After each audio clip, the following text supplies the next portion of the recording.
Papo de Viajante Solo, com Denise Tonin.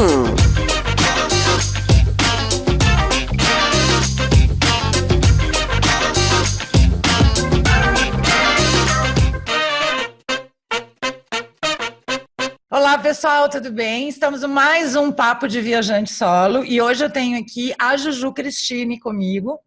Então eu vou contar uma historinha. Eu conheci a Juju em 2015 em Curitiba, no encontro de blogueiros que ela com outras pessoas estava organizando.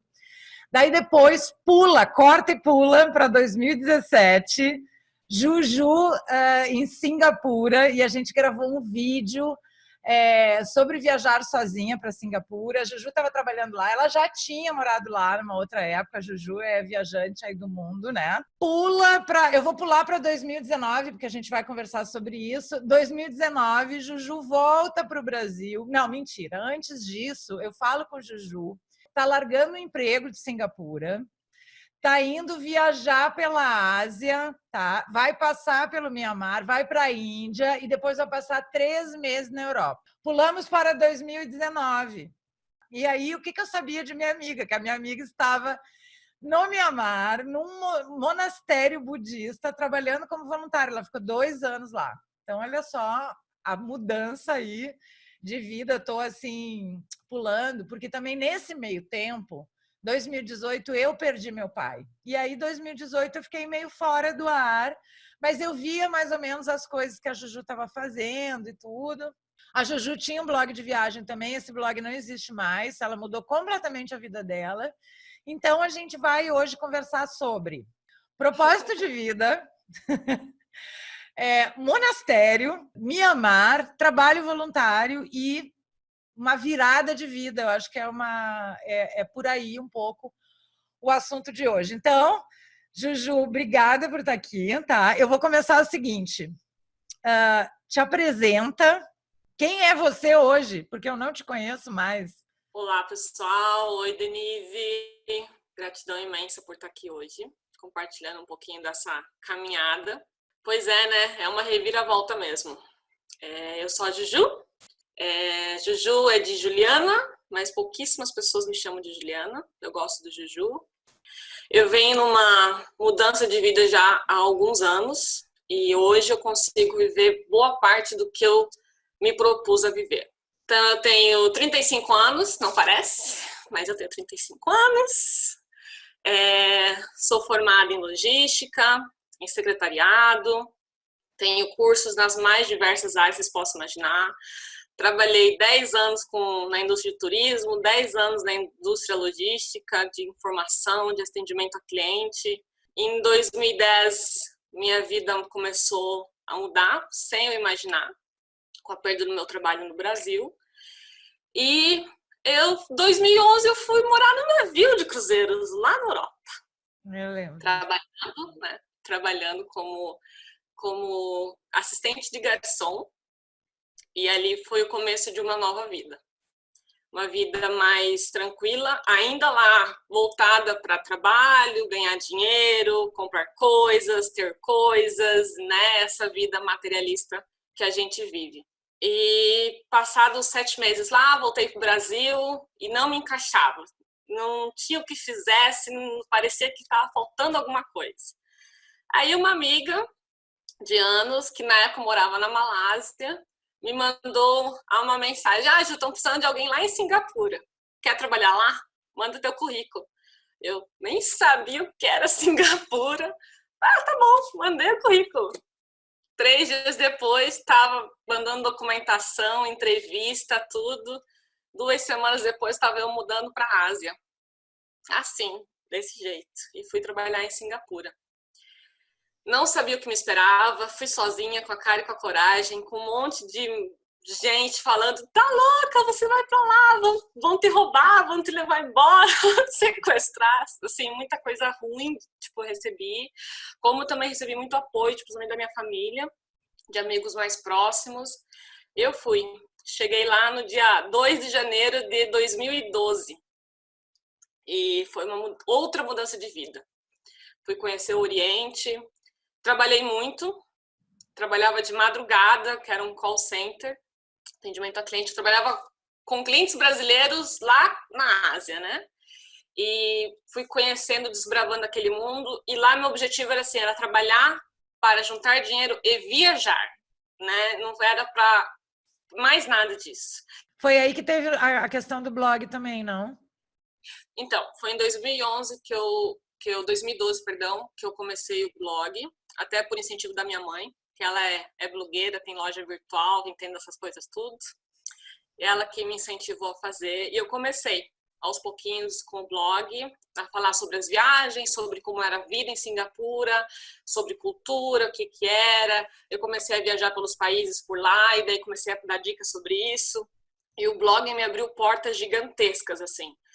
Em Singapura, principalmente, porque eu tive a chance de participar de programa de televisão, sair em capa de jornal da cidade, revistas, muita entrevista sobre viver sozinha, né? Assim, mudar de mundo, sobre viajar sozinha, sobre essa mudança, né? Sobre cultura brasileira. Fiz matéria falando sobre Ano Novo no Brasil, sendo que minha cidade, em Curitiba, a gente não celebra o Ano Novo, né? Então fui falar de Rio de Janeiro, do que eu já tinha passado Ano Novo aí, então assim, podia falar um pouco. Então, assim, o blog me abriu portas gigantescas. Bem, me permitiu conhecer a Denise. Veio muitos anos depois, mas a gente se conheceu através do Curitiba Blogando, né? Do evento lá em Curitiba de blogueiros. E daí, Singapura foram quase 3 anos de muito aprendizado, de muitas primeiras vezes. Mas ainda de muito materialismo, de muito querer coisas. Eu ainda estava aprendendo, aprendi a fazer yoga, aprendi pilates, aprendi um pouco de meditação, aprendi um pouco de tudo. Fui agregando muito do que é a vivência deles lá, sabe? Do dia a dia deles. E eu me sentia muito melhor, muito mais feliz, muito mais dentro do que realmente eu entendia de ser uma vida, uma qualidade melhor e tudo mais. Mas ainda não estava completo. E do dia para a noite eu perdi meu emprego em Singapura também, porque a empresa passou por uma modificação, perdeu um contrato com o cliente e eu tenho que voltar de volta para o Brasil. Né? Um retorno assim inesperado. Eu tinha plano de ficar pelo menos mais 2 anos por lá. E ali teve um problema emocional muito grande, assim, que hoje eu entendo, né? Eu trabalhei muito isso para entender o que aconteceu ali. Aquela coisa, quando a gente toma decisões da nossa vida, pedir a conta de trabalho, mudar, é muito fácil. A mudança é difícil, mas quando a gente toma a decisão, tudo acontece de uma forma mais simplificada. Agora, quando toma uma decisão por você e você se obriga a se adaptar ali, gera muito sofrimento, gera muita conturbação, muita turbulência. E foi o que aconteceu comigo. Porque eu não estava preparada para o retorno, não estava preparada para me adaptar de novo ao Brasil. Não por questões que o Brasil não gosta do Brasil, muito pelo contrário, eu amo morar no meu país, adoro minha cultura, adoro meu povo. Tem seus problemas como qualquer país tem. Daí me vi no Brasil, perto da minha família, sem saber o que fazer na vida. Eu ia trabalhar com o quê? Ia fazer o quê? Ia recomeçar o quê? Fui trabalhar num hostel, lá em Curitiba. E foi bom, foi muito positivo, porque me permitiu continuar praticando os meus idiomas, conhecendo pessoas que estavam no mundo, né? E tá num outro ambiente, né? Sair um pouco daquele mundo corporativo que já vinha me sufocando há alguns anos. E então, quando eu estava decidida já há alguns meses, acho que 6 meses que eu estava por lá, eu já estava decidida que eu ia cair no mundo de novo, já estava me preparando para fazer uma viagem pela América do Sul, pensei assim, vou viajar um pouco, sabe, conhecer um mundo também que eu não conheço, né? Conheci a Ásia e não conheci aqui o território, né, nossos vizinhos. Vou fazer isso. Comecei a juntar dinheiro para isso. E daí a minha irmã mais nova veio com a notícia que ela engravidou, né? Ia ter um baby. E eu pensei, né? Já perdi tanta coisa esses anos todos fora, não posso perder esse momento, né? E ainda mais que ela me escolheu para ser madrinha. Então, mudança de planos, assim, ó, do dia para noite, não, vamos ficar no Brasil. Eu recebi uma proposta para trabalhar numa operadora de turismo em Curitiba. Fui trabalhar lá e foi muito legal porque eu aprendi muita coisa, um mundo diferente, conheci muita gente legal. Fiquei lá, acho que deu quase 1 ano, foram 11 meses. Mas dentro de mim tinha sementinha ali e dizer assim, teu lugar não é aqui, teu lugar não é aqui, você nasceu para fazer algo diferente. É o espírito de orelha que a gente fala.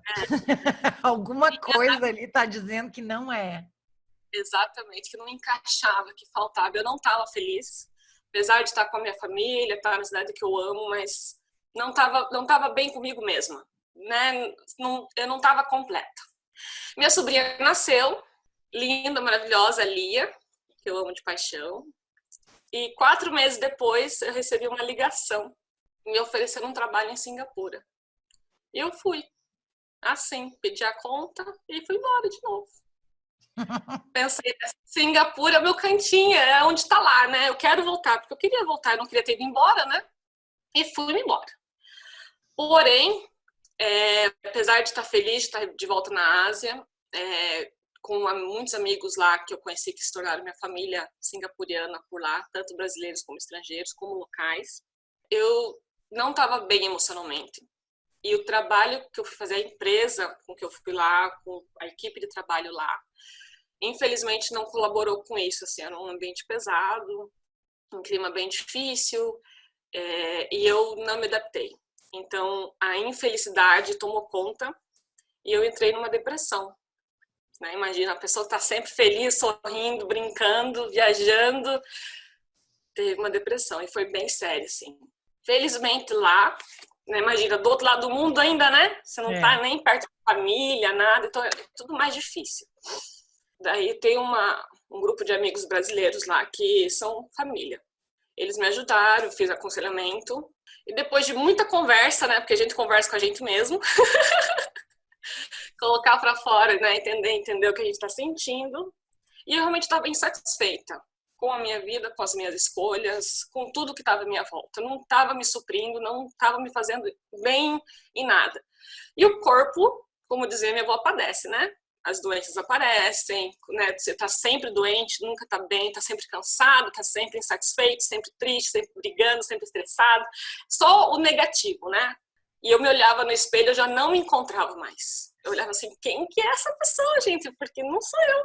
Essa pessoa não é a Juju, né? E ali eu comecei a tentar mudar, né? A buscar ajuda. Acho que foi o primeiro passo, realmente aceitar que eu precisava de ajuda. Tomar decisões difíceis. Eu acho que a primeira coisa acho que a coisa mais difícil é a gente reconhecer que aquilo não está funcionando e assumir isso, né? Porque tem a fase da negação, né? Dizer, não, empurra aqui com a barriga, né? Daqui a pouco passa, né? Daqui a pouco passa, daqui a pouco... E continua fazendo a mesma coisa porque a gente quer negar aquilo de alguma forma. Então, eu acho que o primeiro passo, como tu fala mesmo, é a gente assumir e entender que às vezes não dá sozinha. Foi o que eu fiz o ano passado. Entendi que não estava dando sozinha, que eu estava começando um processo de ansiedade, e aí eu busquei um exército do bem, que eu chamo, só para exemplificar. Eu estou mais ou menos passando, talvez, por esse momento, com menos mudanças radicais, mas com muitas mudanças também. Uma delas é fazer o podcast, escrever menos, que eu estou com problema no ombro, porque o corpo padece. E eu procurei e montei um exército do bem. A minha terapeuta, eu tenho meus mentores, que são os formagens. Formagens, um beijo, sabe? E assim eu fui reunindo esse exército, e eu acho que a gente tem que assumir isso, que às vezes sozinha não dá. É bem isso mesmo. Porque a gente pensa, a gente dá conta de tudo, a gente consegue, mas a gente que está acostumado a viver de forma independente, né?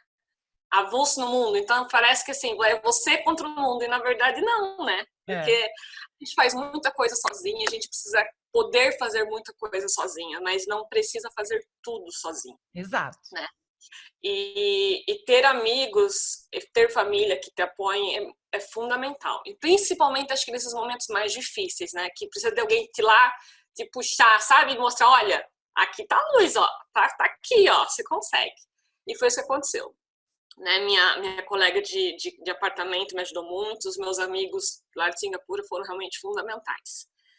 E do Brasil também, pouquíssimos, porque eu acabei me afastando do mundo, me fechei muito, ninguém sabia o que estava acontecendo e nem eu mesmo sabia o que estava acontecendo.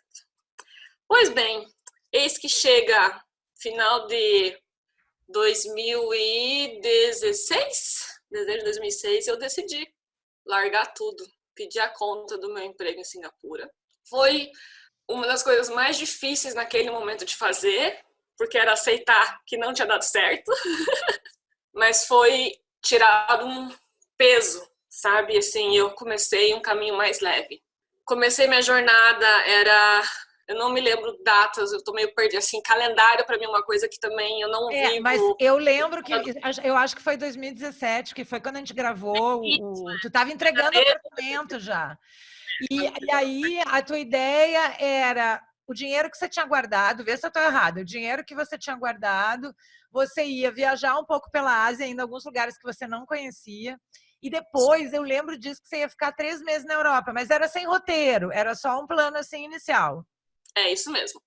A ideia era, eu tinha a reserva que eu tinha de dinheiro, daria para eu viajar 6 meses, gastando com transporte e ficando na casa dos amigos, que felizmente eu já tenho amigos no mundo inteiro, né? Então a ideia era fazer isso mesmo.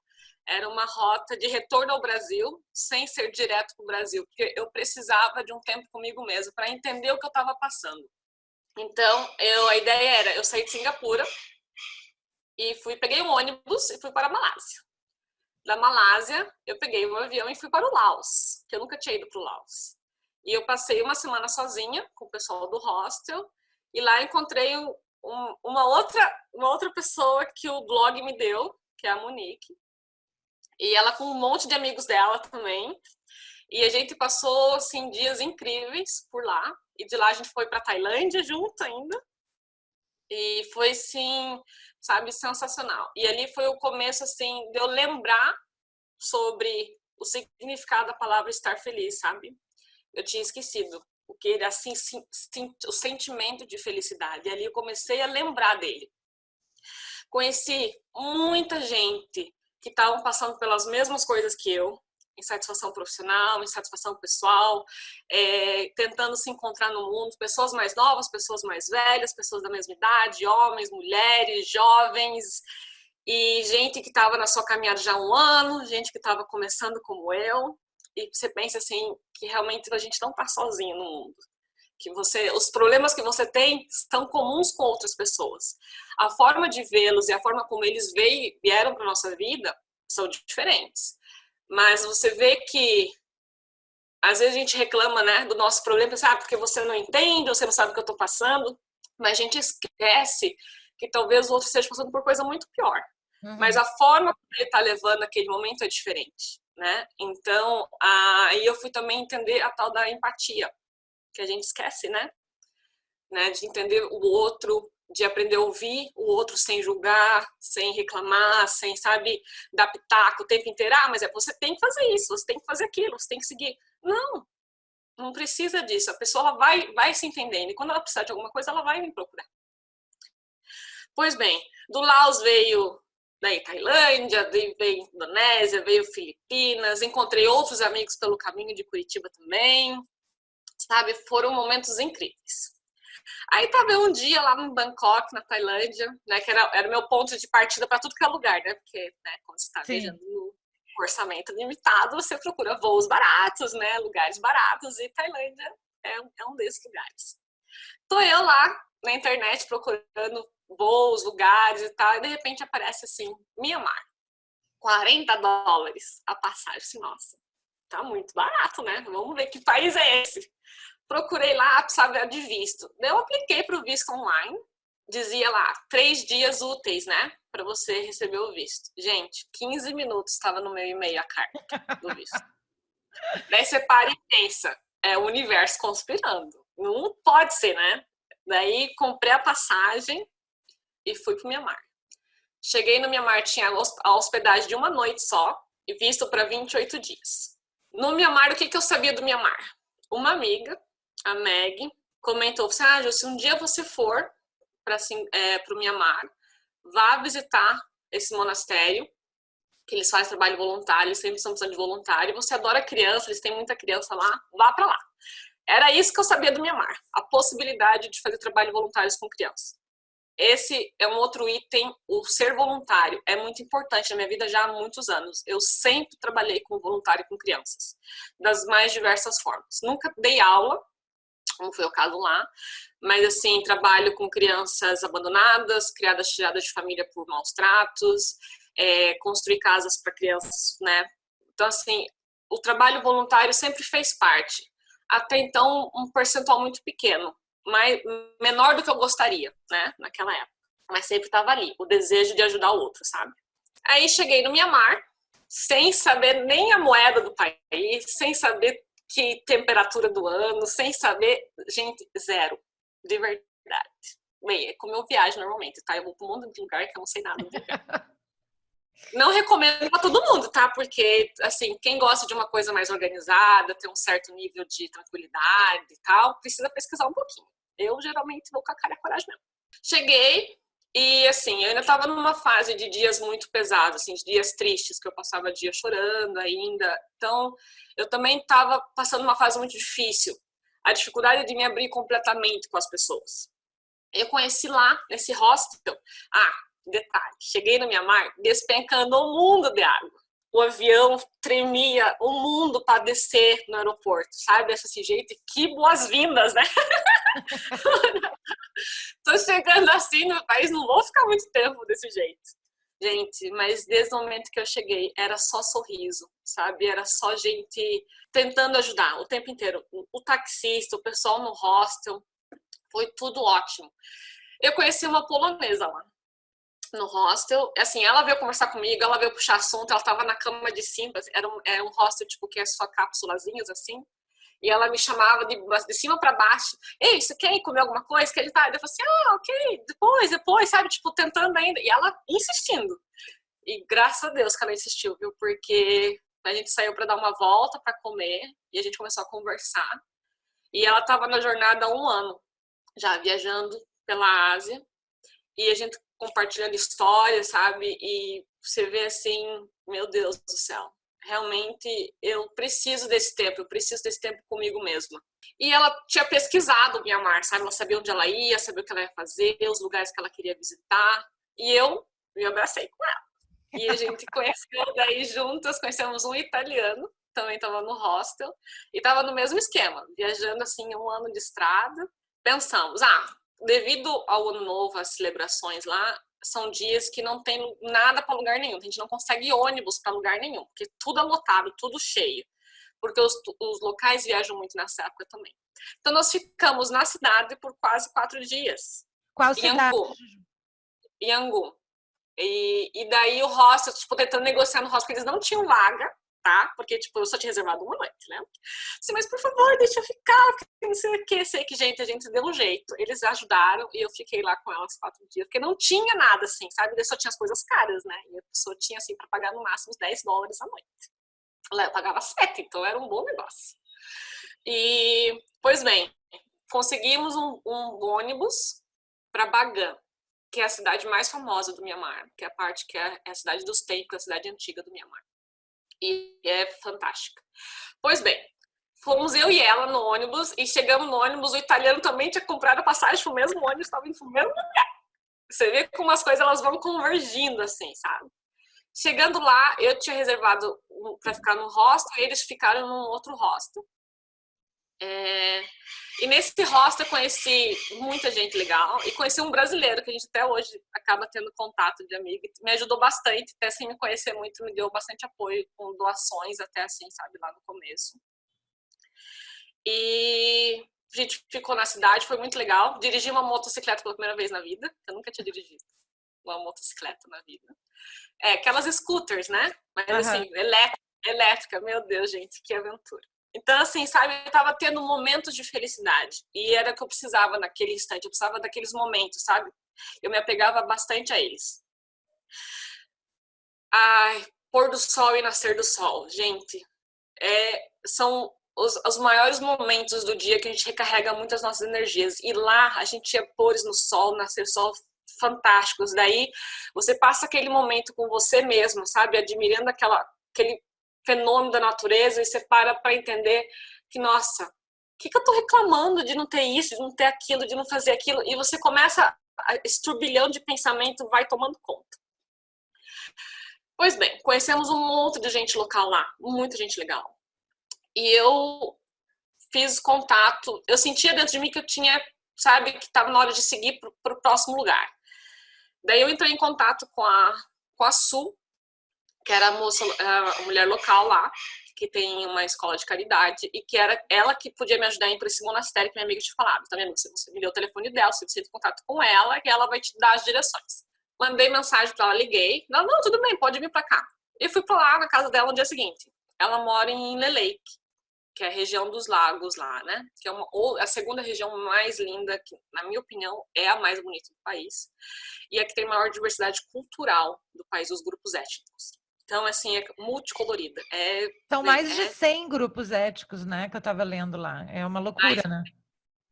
100 grupos étnicos, idiomas, roupas, comidas, é fantástico. Muito rico culturalmente o país. E daí, no dia seguinte, peguei o ônibus e fui embora. E ali eu deixei, né? A polonesa ficou por lá, o italiano seguiu o rumo dele e eu segui o meu. Cheguei em Yangshe às 5 horas da manhã, que é a cidadezinha que fica no lago, né? Que o pessoal tem as hospedagens, assim, pro lado. Cheguei no hostel pra ficar à noite, né? Beleza. Dormi um pouco, porque era de madrugada.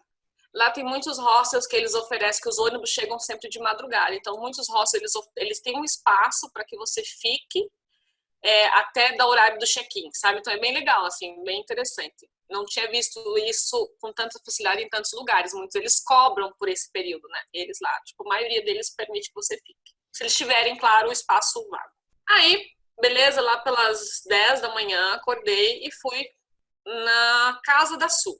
Então, ela tem uma casa, ela tem uma escola de culinária, um restaurante local, dentro do terreno dela, e ela tem um projeto de caridade para atender crianças carentes da comunidade dela durante o verão, durante as férias de verão da escola. E eu conheci ela estava já no meio da aula de culinária, mas ela deixou a equipe dela trabalhando, o marido dela trabalhando e sentou comigo na mesa. Gente, sabe quando você conhece alguém e clica? Que você parece que você conhece a vida inteira e conhece de outros mundos, de outras vidas? Então, a gente conversou sem parar por mais de 6 horas. Da vida dela ou da minha. E até então eu nunca tinha me aberto tanto naquele momento, né, que eu tava passando daquela forma, assim, foi fluindo a conversa. Conversa vem, conversa vai. Ela disse, não, eu te ajudo a ir pro monastério, é fácil. No momento ela tinha 3 voluntários ajudando ela lá, então ela não precisava de outro voluntário, mas o monastério precisava. Então ela organizou tudo para mim. Peguei um caminhãozinho no dia seguinte, gente, um caminhãozinho, literalmente, e segui. Sabe Deus para onde eu estava indo? Eu não sabia para onde eu estava indo. Eu não sabia o nome do lugar. As pessoas que estavam no caminhão não falavam inglês. O motorista não falava inglês. Ela organizou tudo, falou meu destino. E você vai, confiando. Confia e segue. Entrei no caminhãozinho com a minha mochila e tinha uma menina que sentou do meu lado. E ela falava palavras em inglês, né? Tipo, hello, how are you? Né? Coisas bem básicas. E ela sentou do meu lado e ela me deu a mão. Assim, é adolescente, tá? Na época ela devia estar com, sei lá, uns 16 anos, no máximo 17 anos. E ela sorria pra mim o tempo inteiro. Gente, são 3 horas e meia, quase 4 no caminhãozinho, tá? É bastante. É estrada de chão, no calor, que na época era abril, no Mianmar é verão, então assim, é calor de 40 graus, então é pó. Pensa em pó. A Sim. roupa era pó. Nossa, assim, o trajeto, a estrada, plantações, lagos, sabe, as casinhas de bambu, o sol queimando, laranjado, nossa, assim, eu lembro como se fosse hoje, é surreal, assim, e o sorriso dessa menina, e ela pegava o chale dela e me cobria para me proteger do pó, gente, vocês não têm ideia. O anjo, aqueles anjos que tem, né, na estrada. Me perguntando se estava bem, se eu estava feliz, sabe, a preocupação o tempo todo com isso. E no caminhãozinho, todo mundo sorrindo, né? Assim, gente, pô, sorrir, né? Tanto assim o tempo todo. Cheguei no monastério, era de noite, sem eletricidade, e pensando, né? E agora? Eu não tinha ideia de onde eu tava, né? Ela chegou e me mostrou, ó, o monge fica naquela casa. Tá bom, fui lá. Daí lá no monastério tem o pessoal que fala um pouco mais de inglês, e daí eles vêm te receber. E daí, assim, E o monge me saludou e tal, e perguntou como que eu tinha ficado sabendo do monastério. Eu contei. Ele ficou super feliz, porque eles gostam muito dela. E perguntou o que você pode fazer, o que você quer ajudar e por quanto tempo você vai ficar. E daí eu não tinha resposta para aquelas perguntas. Eu pensei que eles iam me dizer o que eu tinha que fazer. Né? E cheguei e falei assim, olha, eu tinha 2 semanas restantes no meu visto ainda, se eu posso ficar 2 semanas. E posso ajudar no que precisar, tipo, limpar, né? Não sei, eu não sei o que vocês precisam, mas ele disse, então tá. Vai descansar, vai dormir, amanhã de manhã a gente conversa. Tá bom, né? Daí era assim, gente, 7 pessoas, 8 meninas me ajudando e me ajudando a carregar as coisas, sabe? Tudo para me fazer a vida mais fácil, digamos assim. Daí me deram lugar para deitar e tal, dormir, beleza. Às 4:30 da manhã, assim, eu dormi. 4:30 da manhã, eu acordo com barulho, né? Assim, eu não entendi o que estava acontecendo. Eu abri a porta do quarto, as crianças todas acordadas, indo em direção ao templo, né? Da pagoda. Eu assim, mas o que esse povo tá fazendo 4:30 da manhã, né? Pouquíssima eletricidade, né? É só para essas horas, né? De eletricidade que eles usam, que é tudo de gerador, ou agora tem a parte que vem de um outro lago, que eles trazem energia, né? Uma mini hidrelétricazinha lá, uma barragenzinha. E eles tudo com um caderno na mão, e cobertor e as coisas, sentado tudo lá na pagoda, né? Gente, aí eu entendi. Sabe quantas crianças tem no monastério? Naquele dia? 1.200. Eu achando que era assim, umas 100 crianças. Tá, então me explica. Esse monastério é um monastério budista, é isso? E aí essas 1.200 crianças, elas moram lá ou elas vão lá? Como é que funciona isso? Então, assim, no Mianmar existem vários tipos de monastérios budistas, ok? Tem os monastérios que você vai para aprender a fazer meditação, que são centros de meditação. Tem monastérios que você vai que nem se fosse... Sabe, por exemplo, num vilarejozinho, tem a igrejinha do vilarejo, que as pessoas vão lá todo domingo fazer a rezar a missa? Uhum. Tem esse tipo de monastério também, que é o monastério do vilarejo, que as pessoas vão lá para fazer os festivais, as celebrações, sabe? Aprender com o monge, as missas, né? Eles não chamam missa lá, mas seria desse gênero. As lições, né? E tem os monastérios, que são os monastérios para você virar budista, né? No caso, os noviços, né? As noviças, os monges. Você vai para aprender o budismo e se dedicar a essa vida. E tem os monastérios de caridade, os centros de educação de caridade, que era esse, no caso, que eu fui parar, que eu fui morar. E eles recebem, então, eles estão localizados na região de montanhas, e de uma região muito... E os pais não têm condições de mandar seus filhos para a escola. E nos vilarejos mal tem o primário, né? Da 1ª à 4ª série. Alguns têm até a 4ª série e acabou. Não tem mais escola no vilarejo. Então, a opção é mandar para outros vilarejos. Só que para isso, assim, é transporte, alimentação, é todo um custo, né? Que a gente, lá, por mais que seja barato devido à moeda, ainda é um custo, né? Para quem ganha menos de $1 no dia de trabalho. Então, só para... Eu fui buscar, né, a moeda, fala kyat, né? Kyats. Aí eu fui pesquisar, $1 equivale... Fui olhar mais ou menos naquele aplicativo Oanda lá, que fala... Então, $1 equivale a 1.400, só para situar. Mais ou menos R$4, né? Isso. Acho que é mais ou menos. Então, é mais ou menos isso que eles ganham por dia, tá, gente? Trabalhando na fazenda, na agricultura, com pescador e etc. O monge, ele desenvolveu o monastério, então ele é órfão, né? E órfão no sentido realmente de não ter pai e mãe, porque órfão na Ásia, isso é muito importante as pessoas saberem. O órfão na Ásia não necessariamente não tem pai e mãe, não tem família, tá? Órfão, eles também entendem das famílias que não podem prover educação e alimentação, elas mandam para monastérios e orfanatos para eles poderem ter uma qualidade de vida melhor. Mas não é que são órfãos de não ter família. São Entendi. Órfãos porque eles não moram com a família. É muito interessante isso.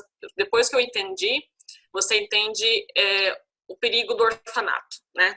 No turismo. Depois eu converso uma outra hora. Tá, e só uma coisa que eu ia te perguntar é a idade, mais ou menos, dessas crianças que estão lá. O mais novo, 3 aninhos. Ai, 3 aninhos. Os meus babyzinhos. até as crianças na escola, até os seus 17 anos, geralmente 18 anos, depende de quando elas entram na escola, né? Mas geralmente até os 18 anos. E daí tem o pessoal que termina a escola e permanece no monastério para ajudando, que são os voluntários locais. E daí tem uns que ficam a vida, tem uns que ficam até ir para a universidade, tem uns que ficam até conseguir trabalho, tem uns que voltam para suas casas, então assim, daí varia. Mas geralmente assim, até os seus 25 anos, mais ou menos, daí. E me diz uma coisa, o teu dia a dia lá, além de tu dar as aulas, tu tinha outras obrigações. Como é que era o teu dia a dia, desde a hora que tu acordava até... Então, com as aulas, eu acordava às 4:30 da manhã com as crianças. A gente fazia a parte das orações, da meditação, atividade física, café da manhã. Daí depois do café da manhã as crianças tinham uma hora do dia assim que elas estudavam as suas tarefas e iam para a escola. E daí ali eu fazia as minhas rotinas. Então eu cuidava da parte, tipo, quando a gente já tinha a biblioteca, eu cuidava da parte da biblioteca, limpando, tirando pó, né? Porque tem muito pó lá, muita folha também que cai das árvores, então a gente ajeita tudo para ficar tudo limpinho. Eu cuidava da cozinha quando precisava de ajuda para cortar, né, os alimentos, descascar as coisas, tinha parte da manhã geralmente na cozinha. Cuidava também de limpar banheiro, ajudava bastante com a limpeza de banheiro. Às vezes eu liderava as meninas assim para, né, fazer uma limpeza mais adequada. Ajudava muito os monges quando a gente recebia visitas estrangeiras, né? De pessoal às vezes vai lá visitar para conhecer. E eu ajudava então a contar a história do monastério, que eles não conseguiam desenvolver toda a história, explicar de forma certinha. Então eu fazia todo um tourzinho com eles no monastério, explicava como é que funcionava a parte das doações, e se eles quisessem contribuir, como eles poderiam contribuir. Explicava toda a parte do monastério. Então, assim, durante o dia que as crianças, meus alunos estavam na escola normal, eu dava aulas daí para os monges ou para os vilarejos, para os moradores do vilarejo, e ajudava no que precisasse no monastério. Assim, precisava de alguma coisa, eles chamavam, precisa que faça isso. Precisa ajudar que está construindo um prédio, uma calçada, precisa de ajuda lá. E você vai conforme eles precisam, sabe? Mais ou menos assim. As aulas eram a minha prioridade. Então, chegava na hora do almoço, as crianças vêm para almoçar no monastério também. Eu almoçava. E dessa parte daí da tarde, eles voltam para a escola. E essa parte depois do almoço é o tempo que eu tomava banho. Porque lá tem duas opções, né? Ou você vai tomar banho no lago, ou você toma banho nas áreas que eles têm. Tipo, eles fazem as caixas, né, de cimento, e que vem a água da chuva, ou que vem a água do lago também para ali. E você toma banho de balde e canequinha. Então, água fria, né? A gente não tem... A eletricidade não é estável. E no monastério a gente recebeu uma doação que então tem um pouco de eletricidade que vem de um outro lago. E tu te adaptou super bem com essa vida, vamos dizer, com menos conforto. Totalmente. Completamente, sim. Na verdade, eu aprendi também a dar mais valor pro pouco de conforto quando a gente tem na cidade, assim, né? Mas, assim, eu dormia num colchão fininho, assim, no chão. Meu quarto era 2x2. E era suficiente porque eu precisava, né? Tinha um lugar limpo, confortável para dormir, tinha água para tomar banho, mesmo que gelada. Na ideia aqui, fazer um adendo que no inverno eu não tomava banho todo dia, às vezes ficava tudo, porque era muito frio. Então, assim, ou você tem a opção de ficar doente, porque tá tomando banho e lavando cabelo, ou você tem a opção de não tomar banho e ficar saudável. Então, né? A gente fazia isso. E em relação à saúde também, ao hospital, essas coisas, tu tinha essa infraestrutura perto, não? Então, o hospital mais próximo, básico, ficava 1h30 de distância. Uhum. O hospital melhor, no caso, um pouco mais próximo dos padrões internacionais, assim, ficava a 4 horas de distância. No monastério, é interessante entender, assim, que eles recebem ajuda já de muita gente, de muitas instituições, muitas ONGs, tá? Então, uma dessas instituições criou um espaço, um prédio, que é uma clínica, né? Então, assim, vem médicos, tem um grupo de médicos que vem da Escócia uma vez por ano, por um mês, e treina o pessoal para ajudar, para cuidar das crianças. Eles dão treinamento para educação básica, né? De saúde. Sim. Uhum. Resfriado, febre, dor de barriga, essas coisas, lavar a mão, higiene. Então, eles ensinam um grupo. Eles também fazem alguns programas, eles, de vez em quando, eles mandam alguns alunos para a cidade, pagam treinamento de enfermagem, de 6 meses, acho. Eles voltam para o monastério e ficam cuidando ali daquele espaço da clínica, então eles dão medicação. A medicação basicamente natural, eles fazem tudo pó, tudo raiz, todas essas coisas. Pouquíssima medicação ocidental, que eles chamam, né, nossos remédios farmacêuticos. Mas eles aprendem, eles recebem treinamento para poder usar. No vilarejo tem a gente chama tipo de doula, né, que é que faz os partos, que cuida assim, que aplica injeção, que recebe treinamento que é do governo também. Mas é uma doula para assim 7 vilarejos. Então é bastante coisa. Ela Imagina viaja a agenda dessa mulher. é 24 horas, né? Porque ninguém escolhe dourar para ter filho, né? É muito doido. As histórias dela assim são sensacionais. Vem cá, me conta um pouco do projeto que tu fez, que eu lembro de você divulgando isso, da biblioteca que tu montou lá. Foi bem legal o projeto, porque foi a primeira ação real que eu fiz, assim, sabe? Por minha conta, digamos assim. Começou da seguinte forma. Quando finalizou meu visto, né, que eu ficaria no Mianmar, eu tinha que ir embora. E os monges fizeram de tudo para me ajudar a permanecer. Então, eles conseguiram a documentação e eu saí do país, eu fui para Tailândia, para Bangkok, para ir no ministério não, desculpa, na embaixada do Myanmar lá na Tailândia, que eles fariam o processamento do visto. Querendo muito que desse certo o visto, que eu não sabia, né? Na verdade, se dá certo, né, os documentos eram tudo em Myanmar, né? Não Mas foi confiante. Foi tudo, fui acreditando que ia dar certo.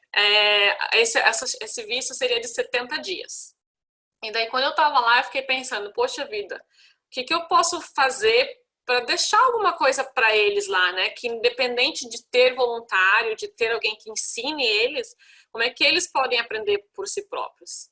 E nada melhor que livro, né? Então, assim, vou tentar montar uma biblioteca. Eu usei todo o dinheiro que eu tinha para viajar esses 70 dias e gastei tudo em livro e material de escolar, assim, lápis de cor, material de pintar, de colorir, né, coisa para aula também, para eu poder ensinar durante a aula, e muito livro. Voltando para o hostel, fiquei no hostel que é bem pertinho da embaixada. A moça que estava ali atendendo, fazendo café, ela veio sentar comigo e perguntar, né, o que eu ia fazer com todos aqueles livros de criança, né, e coisa de literatura e lápis de cor.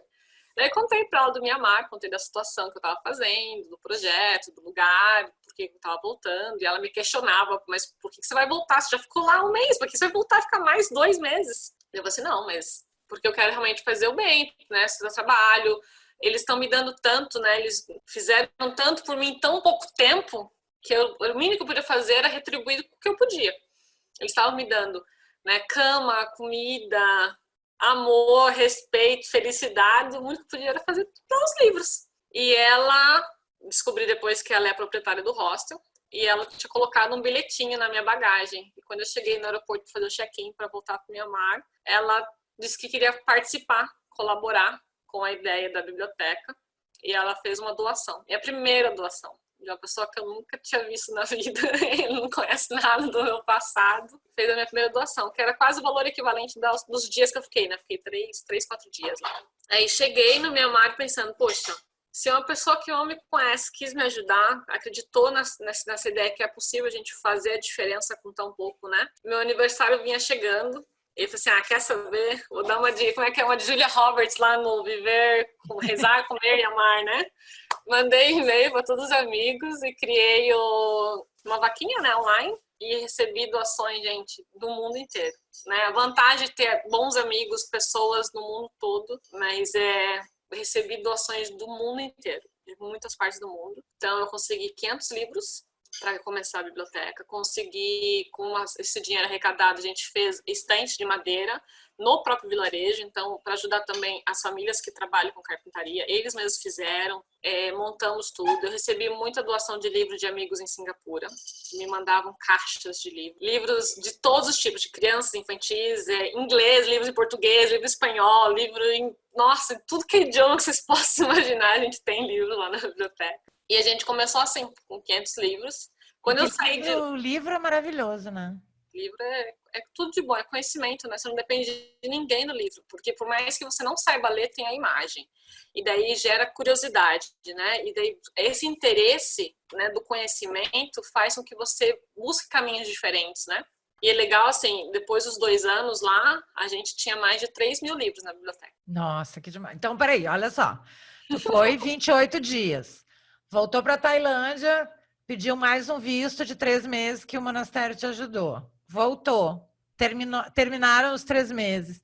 Quando foi que tu descobriu que tu queria ficar mais tempo ainda? Então, quando eu terminasse esse segundo visto, né, no caso, eu cheguei para o monge e falei assim, bem, meu visto encerra daqui, acho que 2 semanas, e eu preciso ir embora, né, não tem mais como ficar em nada do gênero, né, tipo, documentação e tal. Eles, não, mas a gente quer que você fique mais 1 ano aqui. E eu falei assim, eu também quero ficar, porque, nossa, eu tava assim, eu nem lembrava do que tinha acontecido, sabe, dos problemas que eu tive antes, que tava tudo tão bem, assim. E eu falei assim, bem, vamos ver. Nossa, naquele dia dessa conversa com o monge, eu conheci, tinha um rapaz, um local, que ele tem uma agência de trekking no Mianmar. Ele estava buscando por novos destinos, novos roteiros, para levar o grupo dele.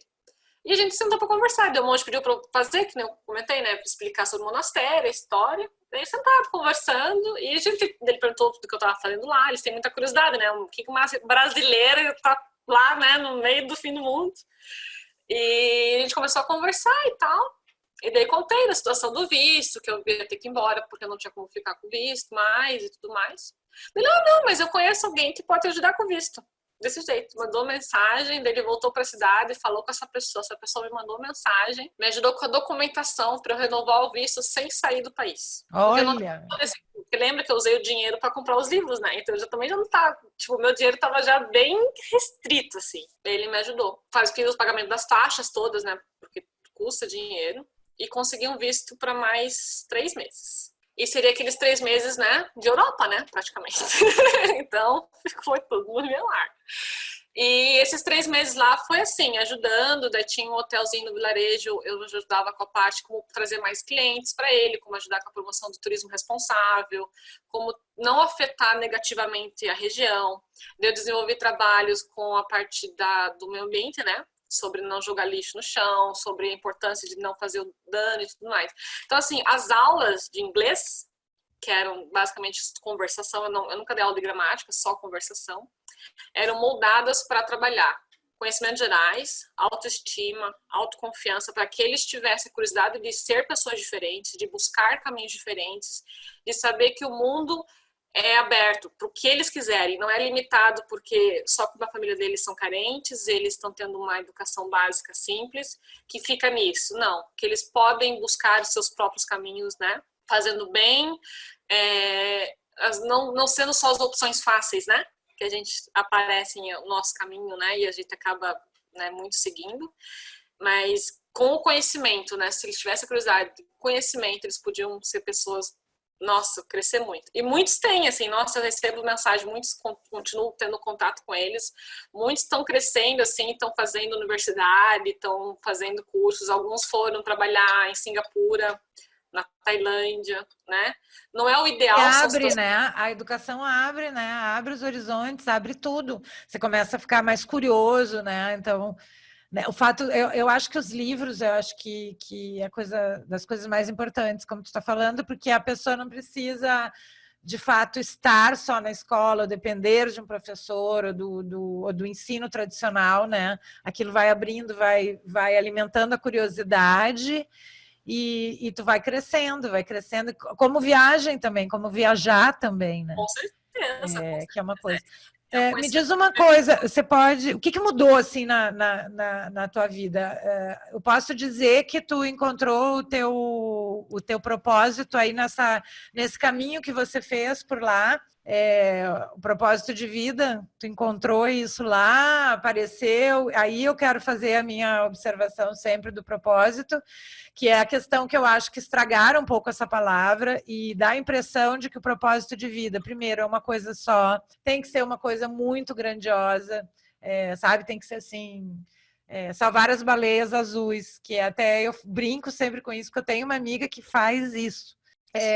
Que a gente vai parar, sentar, meditar, e que aí vai aparecer assim, né? O propósito vai surgir assim de uma fumaça, de alguma coisa mágica. e que é o mesmo a vida toda, né? Então, e não é nada disso, né? Para mim, o propósito é a questão de você estar em movimento e de ser aquilo que vai fazer sentido naquele momento.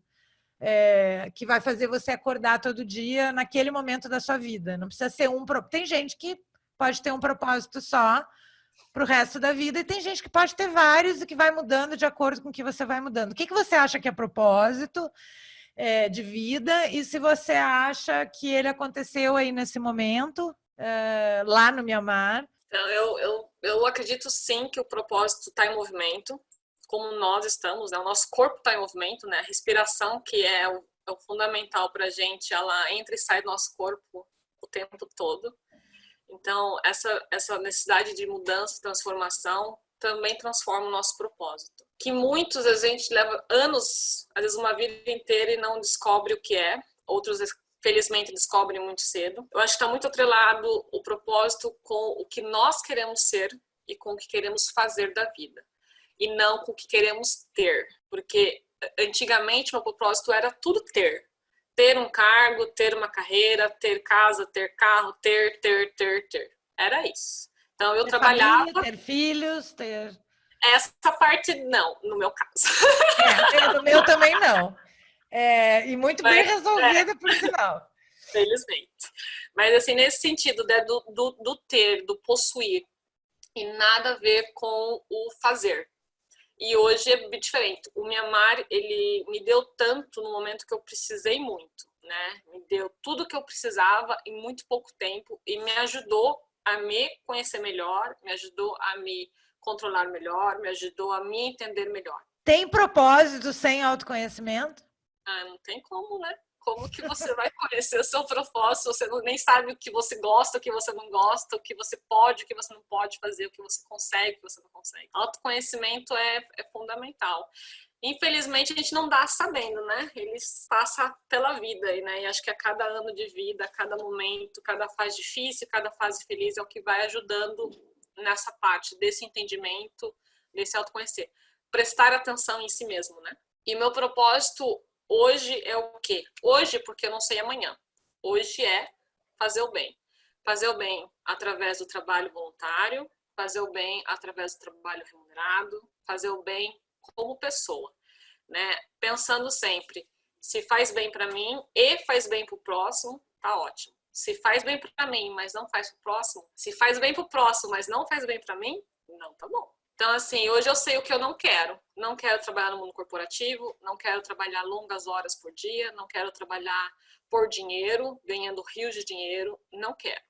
Eu quero trabalhar fazendo bem, promovendo bem. Então, hoje eu trabalho aqui no Brasil, trabalho com pessoas que têm um propósito também de fazer o bem para o outro, né? Trabalho num estúdio que promove bem-estar, que promove saúde, para ajudar mulheres, sabe, ter uma vida de atividade física no seu dia a dia. E ali eu posso também compartilhar meu conhecimento, né, da meditação, que é um item que realmente me ajudou muito nesse autoconhecimento. Aliás, deixa eu te falar, hoje eu estou fazendo 50 dias de meditação. E aí, a minha meta, eu até botei isso hoje no Instagram, eu vou me comprometer aqui publicamente, porque dizem que quando a gente se compromete publicamente, né, fica mais fácil.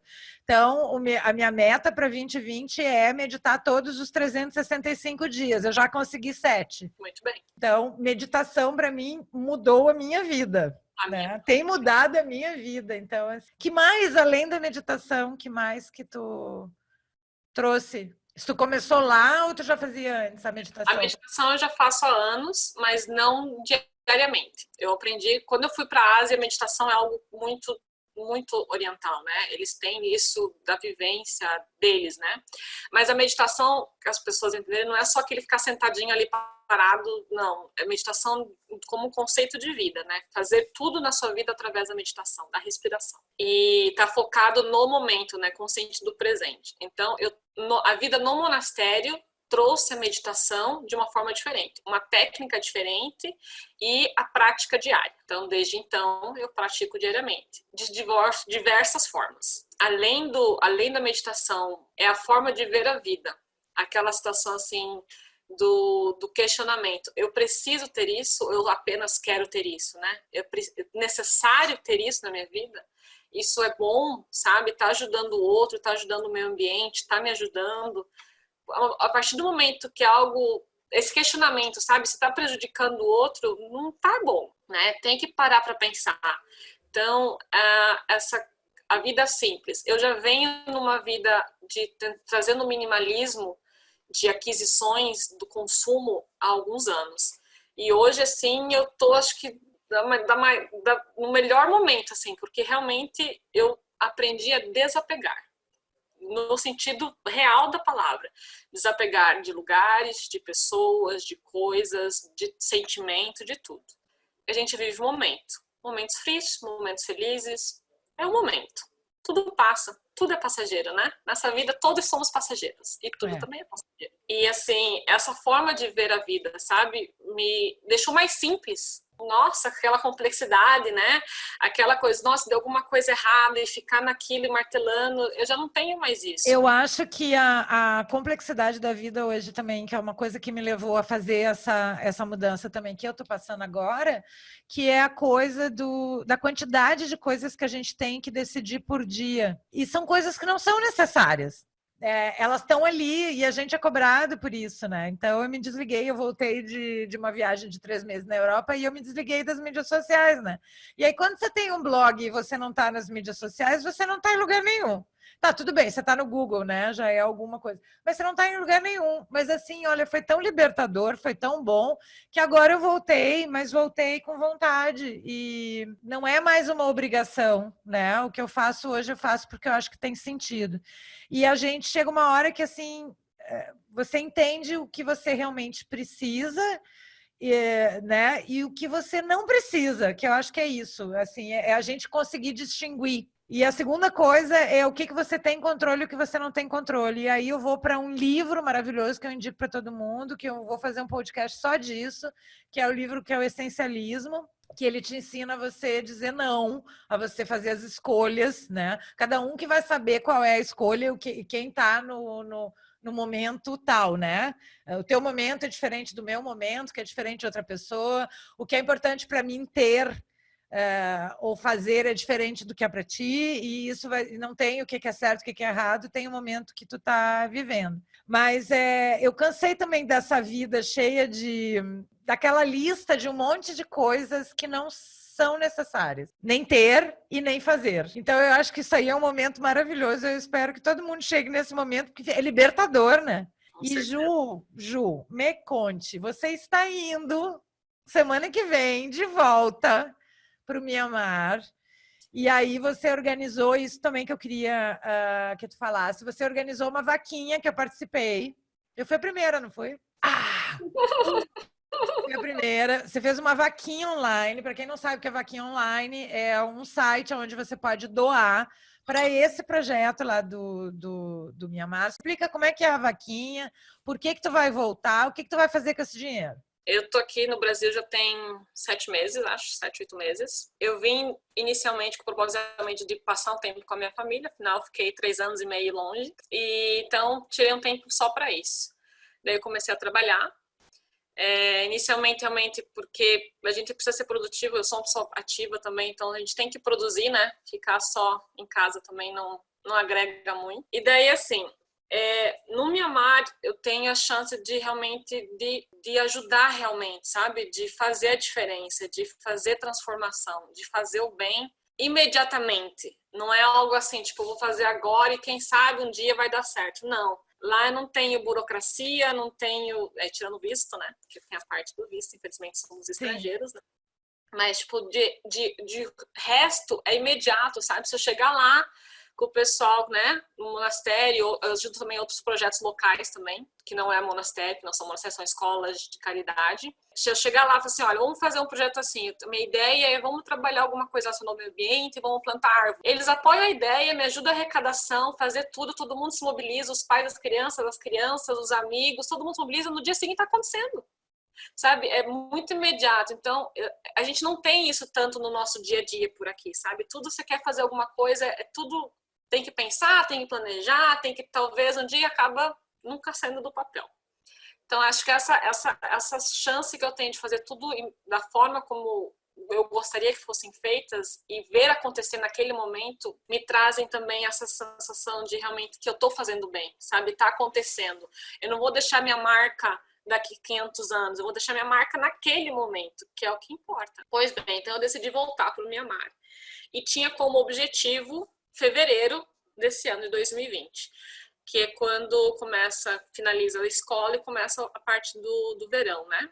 E é onde um dos projetos que eu ajudo muito, que é o projeto da Sul, ela atende, né? Ela abre a casa dela para receber todo o verão de lá 200 crianças. E ela não tem professor voluntário lá para ajudar ela. Então, assim, meu objetivo é se ela realmente não conseguisse, eu queria estar lá para poder continuar. Eu já venho trabalhando com ela todos os verões com ela lá. E eu tenho recebido vídeo das crianças pedindo para eu voltar, sabe? Dizendo que estão me esperando, que eles querem aprender comigo. Então, isso deu uma motivação extra, né? Então, o que eu fiz? Todo esse tempo que eu estou trabalhando aqui, eu guardo dinheiro para os meus custos de viagem. Passagem, né? Porque, gente, ali, né? A Ásia não é aqui, né? É lá. Então, custa caro. E daí eu decidi fazer a vaquinha. Com a vaquinha, o dinheiro arrecadado da vaquinha, ele tem 2 propósitos. Um propósito que é me ajudar com o visto, porque eu pretendo ficar pelo menos 1 ano. Visto custa caro, porque eu preciso renovar com frequência, né? E às vezes eu preciso sair do país também. Você não tem como já ter um visto de 1 ano direto. Você tem que ficar renovando e aí para isso você tem que sair e voltar.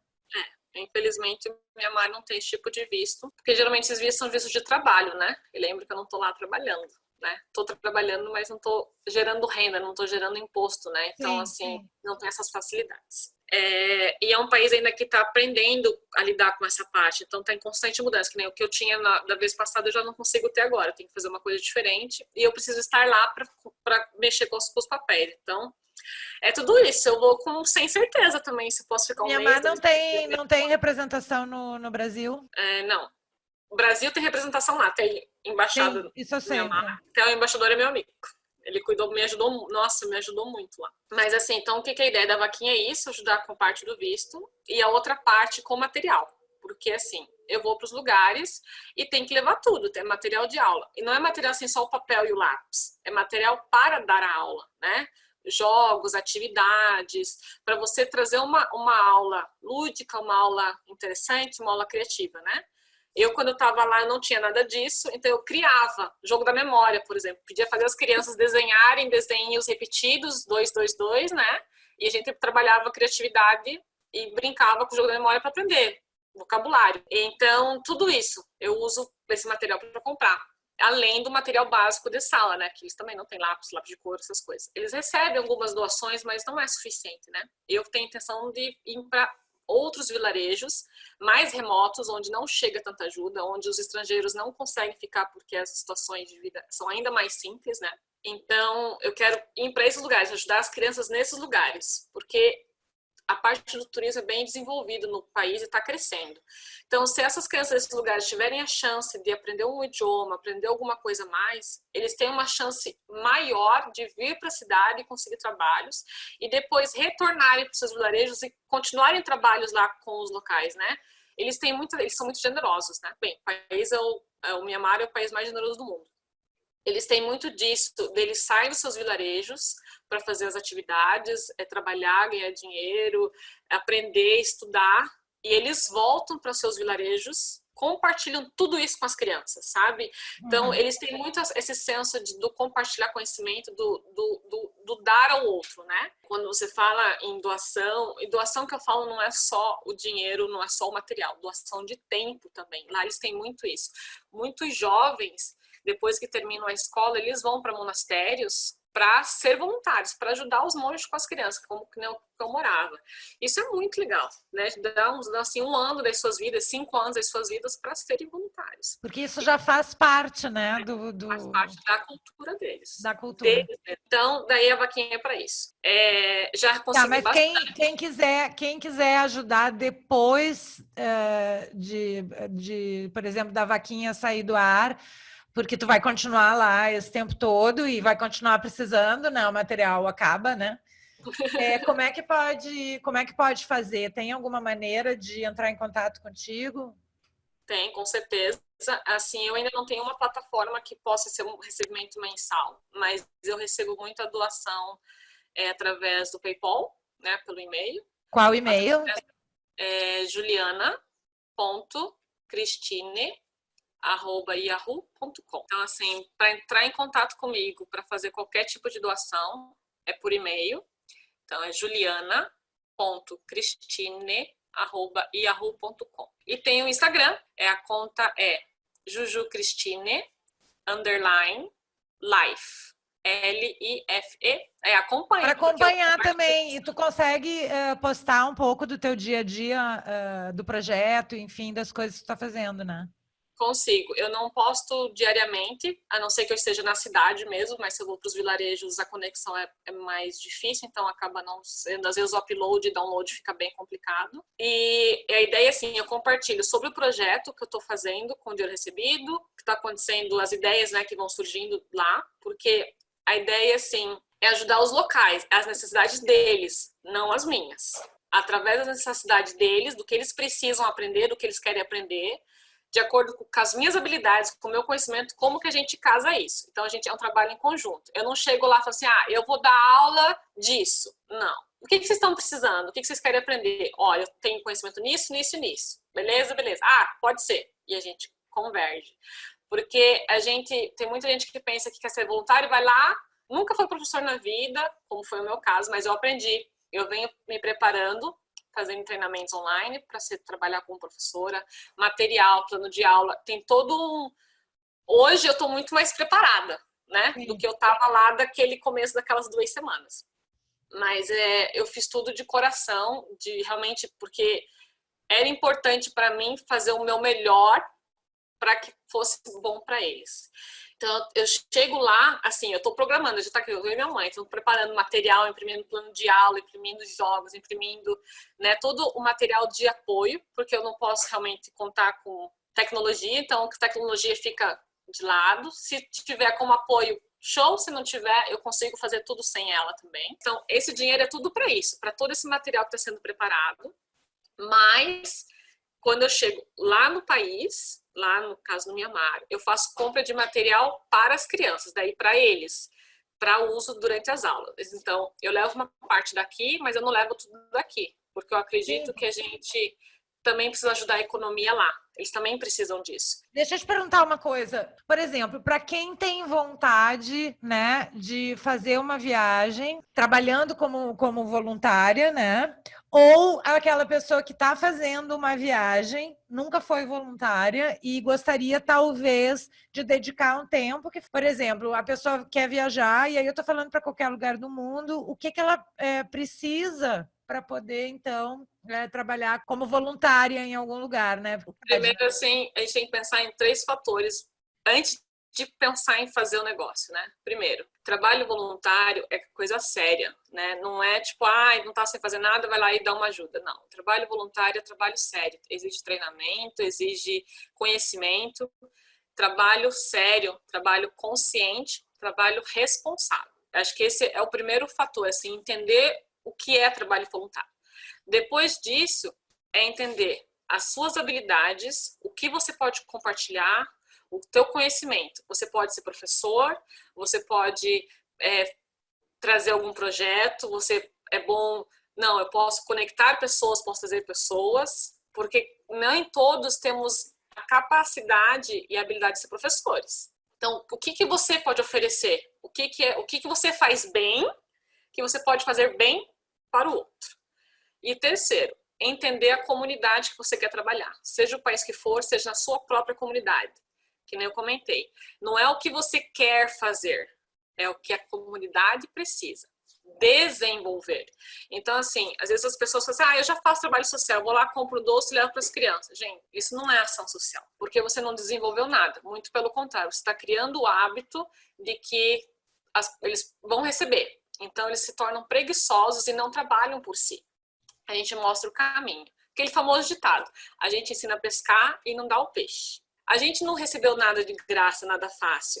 E porque ele é carente, a gente dá tudo de graça fácil? Não. A gente mostra o caminho, a gente dá as ferramentas para eles aprenderem. Acho que isso é o básico, sabe? De pensar. E outra coisa, trabalho voluntário é longo prazo. Não é 2 dias, não são 3 dias, não são 1 semana, 2 semanas. Eu entendi isso, eu não sabia disso também. Porque quando você se compromete a desenvolver um trabalho numa comunidade, não é indo lá por 2 horas passar a brincar com as crianças ou com os idosos que você fez a diferença. Não. É desenvolver. Qual que é o seu propósito? Né? E não é nem um propósito de vida. Qual que é o seu propósito com o trabalho voluntário?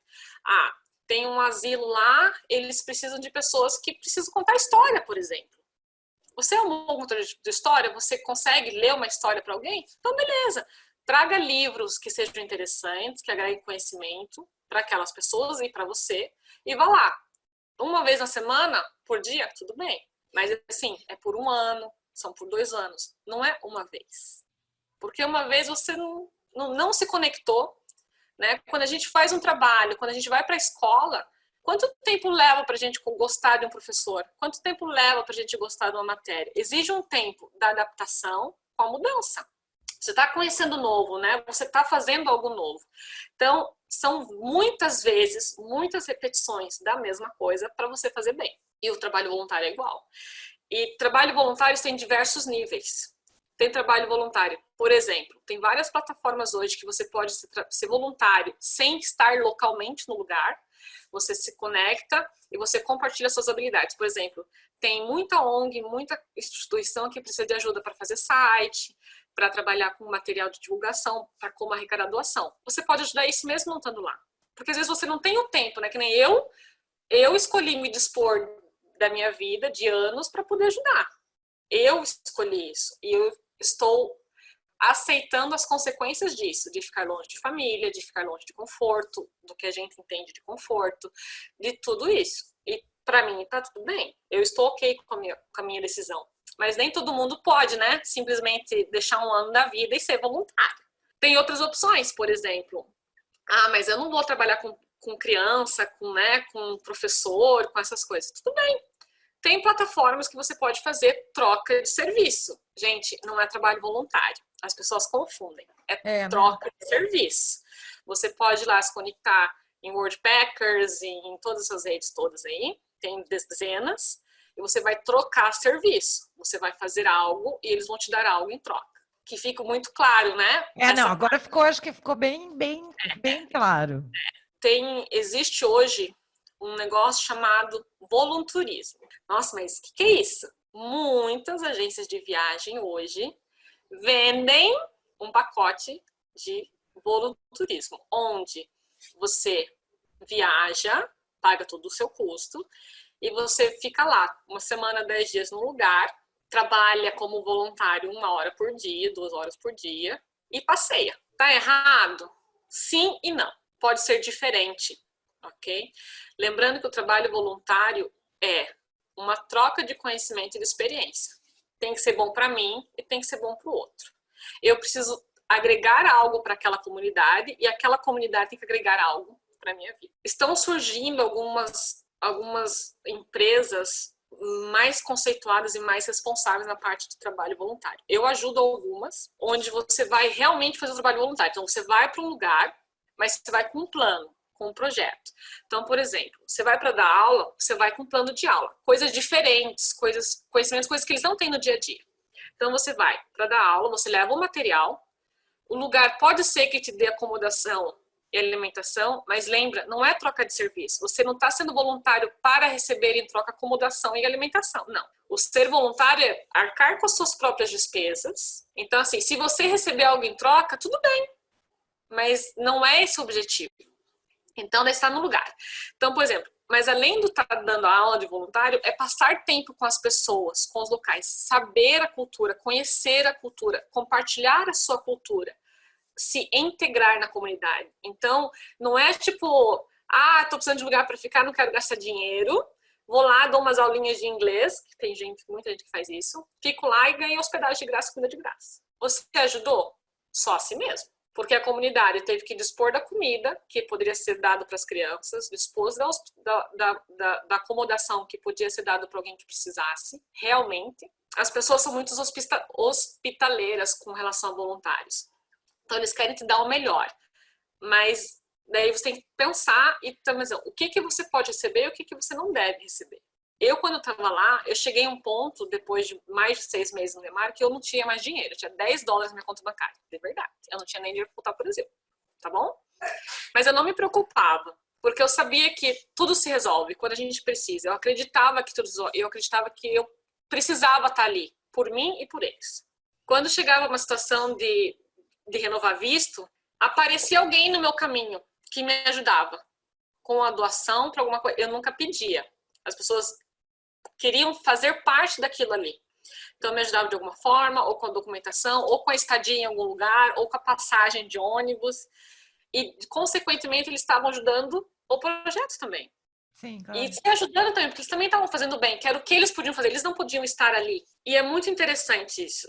Então, se você quer ser voluntário, seja um voluntário responsável, seja um voluntário para desenvolver a comunidade, não apenas para amaciar o seu senso de fazer o bem.